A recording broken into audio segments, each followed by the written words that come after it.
Evaluation will be on our project speech, and let's welcome our first evaluator for our first project speech from Abigail Chu by distinguished Toastmasters Srinivas. Thank you.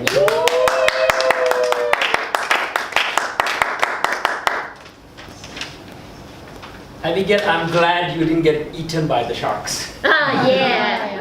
How else could we hear the story otherwise if you would have got eaten?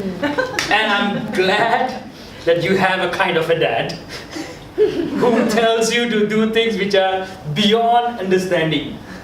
Talking about your speech, I felt your speech has a lot of energy, enthusiasm, like the word of the day.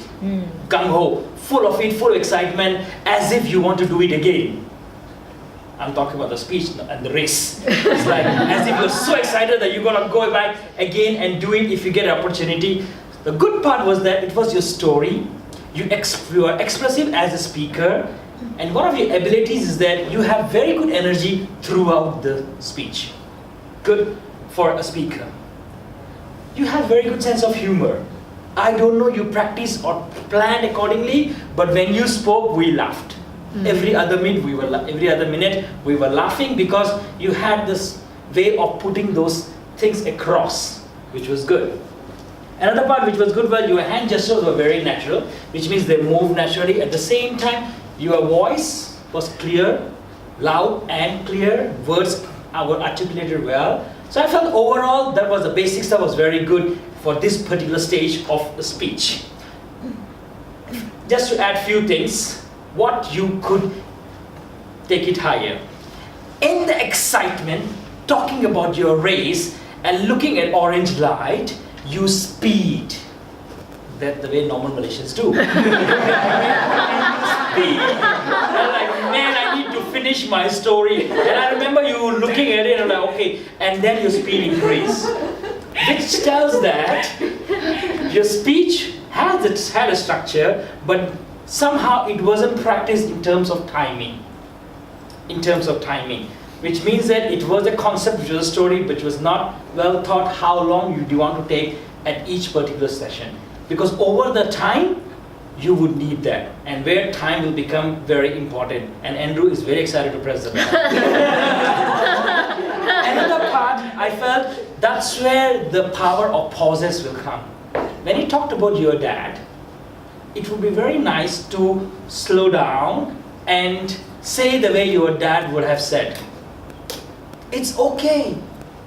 Max to max, you will become famous on the newspaper front page. That's where a pause will be much more effective. That makes it very strong as a speech.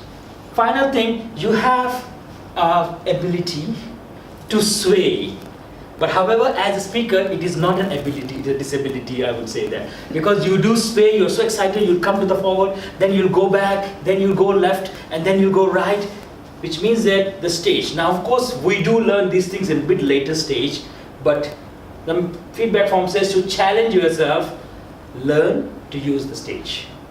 And the movement on the stage for a stronger, better impression. Overall, I would say good story, personal story, very good excitement and energy, and you add humor.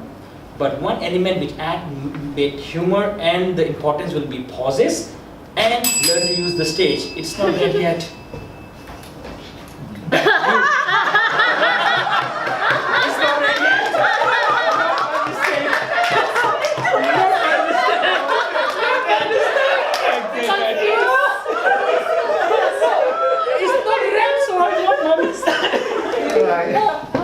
Thank you for Srinivas for your very detailed evaluation. I believe Abigail has gained a lot from this feedback. To add to what Srinivas has given, I do agree with him that your speech carries a lot of entertaining that can generate laughter among the people, and that already grabs some attention from the audience. And you have good gesture that articulate the story during your speech. One thing that I may want to add on to what your speech to improve further is you have wasted a bit of time in front when you are asking, greeting the audience, and then towards a few half a minute, probably, then only you start asking questions. Perhaps you can just straight away start the question. Our next speech, project speech by Let's go, Belinda. distinguished Toastmaster Victor Ong is going to be evaluated by Belinda V, competent communicator and advanced leader bronze. Belinda V.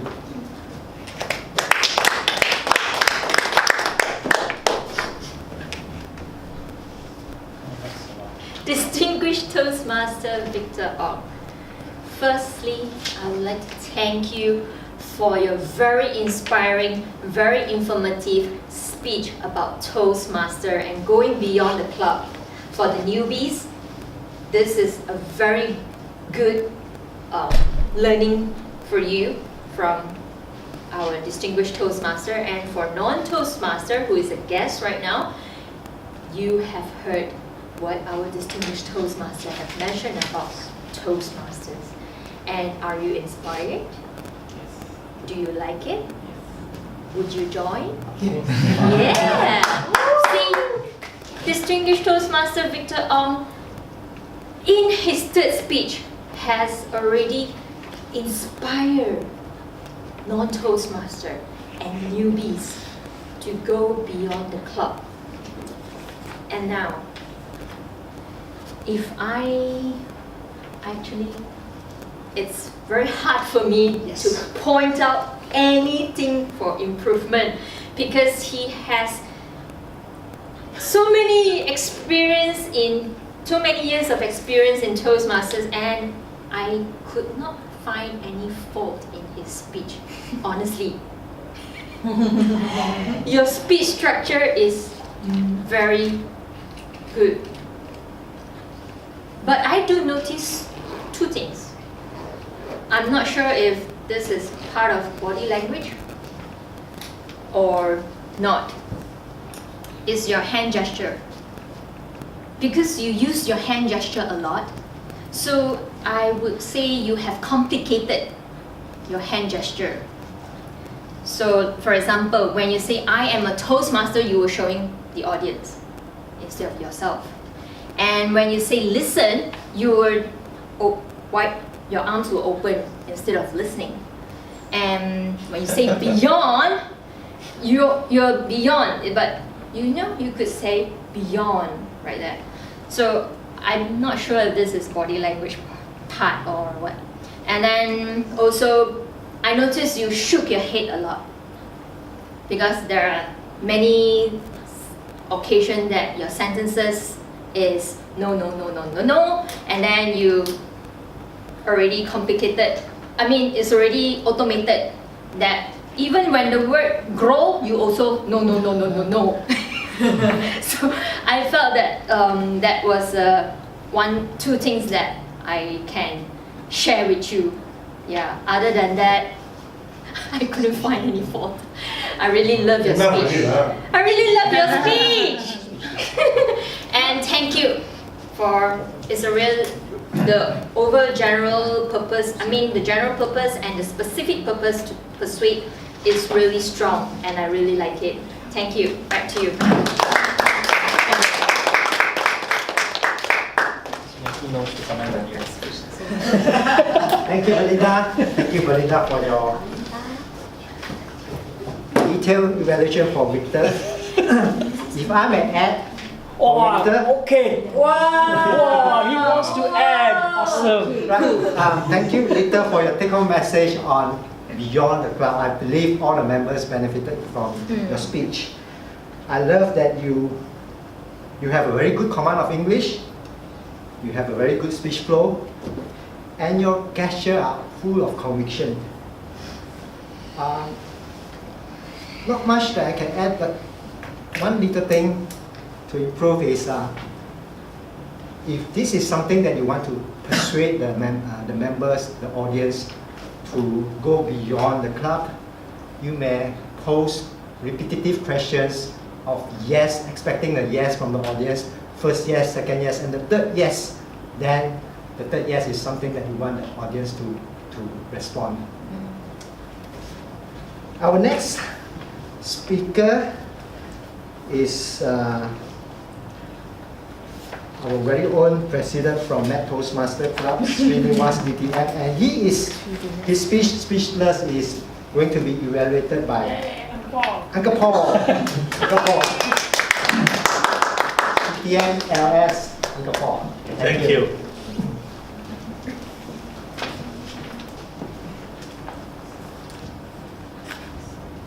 You know what is his title? DTM? Do talk much. That's why he's speechless. But I tell you, the way he delivers his speech, all of us are speechless. And I am CTM. I am evaluating him. I can talk much.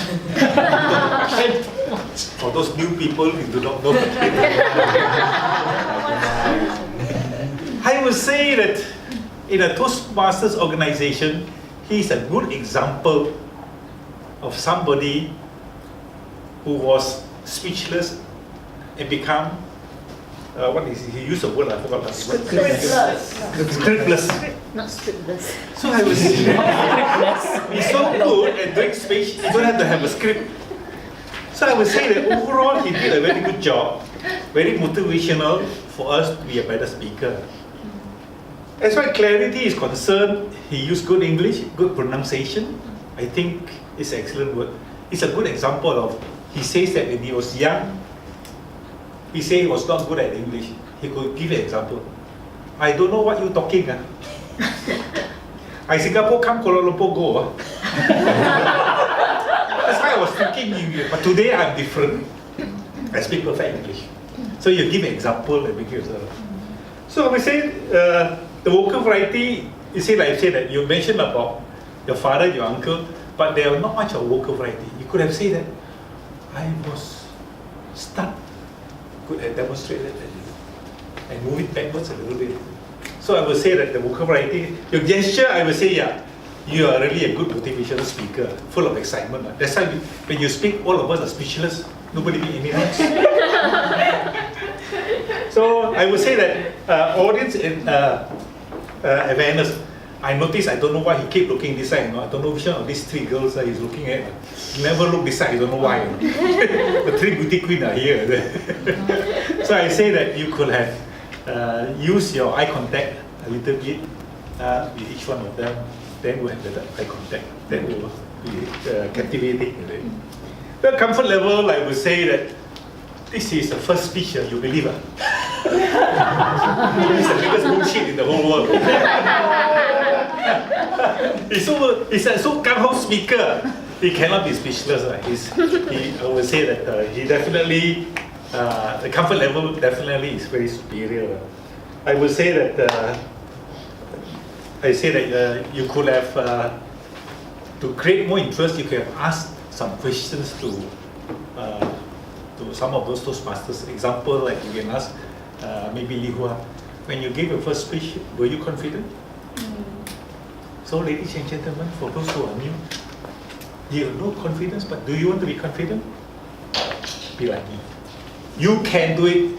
You can come. To be a gung-ho person, you want to be different. Make a difference.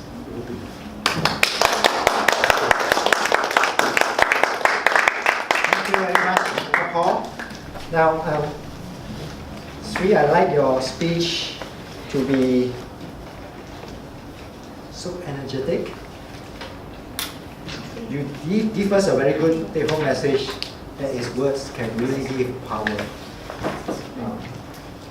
I love that you are so impromptu that you just come up and give the speech without earlier preparation. When you found that Eddie was not able to make it, you just come up and impromptu give the speech without much needed improvement on your first speech. If I may challenge you, Okay. it's not really on the speech, because normally people who are able to talk a lot, I will challenge you to listen more. All right, thank you.